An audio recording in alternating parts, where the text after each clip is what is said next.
तो देखिए हमारे पास ये झाड़ू वाली सीख है। तो अगर आप यहाँ पर ध्यान से देखेंगे तो यहाँ पर 2 स्क्रू दिए गए हैं। ये पत्ती कुछ इस टाइप की होती है, ये देखें दोस्तों। अगर आपकी सिलाई मशीन भी धागा काटती है यानी कि सुई के पास से धागा तोड़ती है, तो इसके लिए आज के वीडियो में हमने आपको 3 ऐसी सेटिंग बताई है जिनको अगर आप कर लेते हैं तो आपकी सिलाई मशीन कभी भी धागा नहीं काटेगी, कभी भी धागा नहीं तोड़ेगी। सबसे पहले तो हमने ये वाली प्लेट निकाल देनी है। उसके बाद हमने प्रेशर फूट को भी खोल देना है इस तरह से। फिर हमने निडल वाली प्लेट भी खोल देनी है। फिर हमने बॉबिन केस को इस तरह से बाहर निकाल लेना है। उसके बाद हमने शटल वाले स्क्रू भी खोल देने हैं। तो जब तक आप वीडियो को लाइक करके शेयर भी कर दीजिए। अगर आप चैनल पर पहली बार आए हैं तो सब्सक्राइब भी कर लीजिए। ये देखें इस तरह से खोलने के बाद तो उससे पहले आपने यहाँ पर एक काम और करना होगा। आपने यहाँ पर सफाई कर लेनी है इस तरह से। तो अब जो मैं आपको सेटिंग बताने जा रहा हूँ उससे पहले आपने यहाँ पर एक काम और करना होगा। आपने शटल को इस तरह से निकाल देना है। ये बहुत ही आसानी से बाहर निकल जाता है। फिर हमने क्या करना है, यहाँ भी इसको साफ कर देना है क्योंकि यहाँ भी कई बार कचरा वगैरह फंस जाता है। तो अब हमने यहाँ पर ऑयलिंग कर देनी है। उसके बाद हम आपको आगे बताएंगे आपने क्या करना है जो आपकी मशीन धागा ना तोड़े। फिर हमने दोबारा से शटल को लगा देना है इस तरह से। तो अब आते हैं सबसे मेन और इम्पोर्टेंट टॉपिक पर। अगर आपकी मशीन बार बार धागा तोड़ रही है तो आपने यहाँ पर क्या चेक करना होगा। तो अगर आप यहाँ पर ध्यान से देखेंगे तो यहाँ पर 2 स्क्रू दिए गए हैं।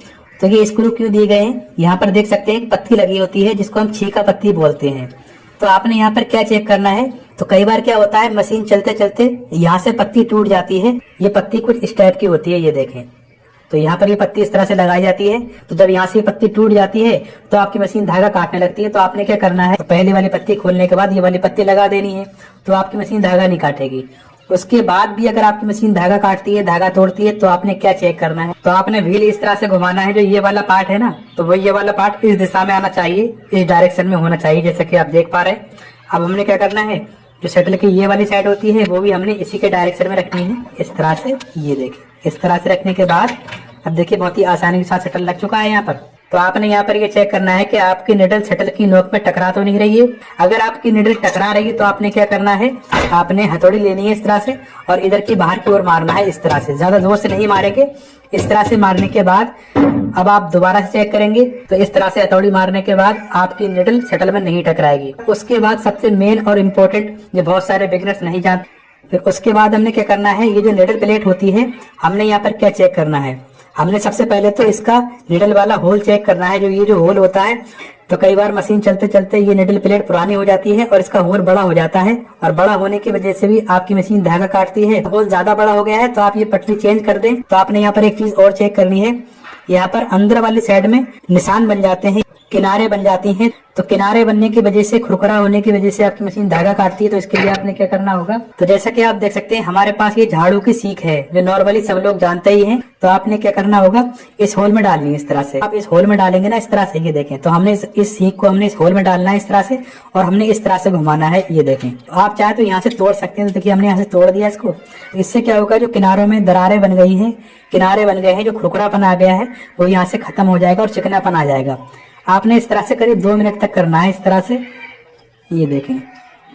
और आप इस तरह से घुमाएंगे, ये देखें।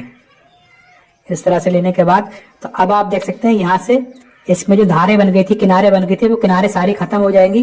तो आपकी मशीन धागा नहीं काटेगी। उसके बाद हमने निडल प्लेट को लगाना है। फिर हमने क्या चेक करना है, ये जो निडल वाली रॉड होती है, आपने क्या करना होगा, इस रॉड को इस तरह से पकड़ कर देखना है, अप डाउन ऊपर नीचे करके देखना है। और आपने इस तरह से भी करना है, ये देखें। इस तरह से लेफ्ट राइट और इस तरह से आगे पीछे करके देख लेना है।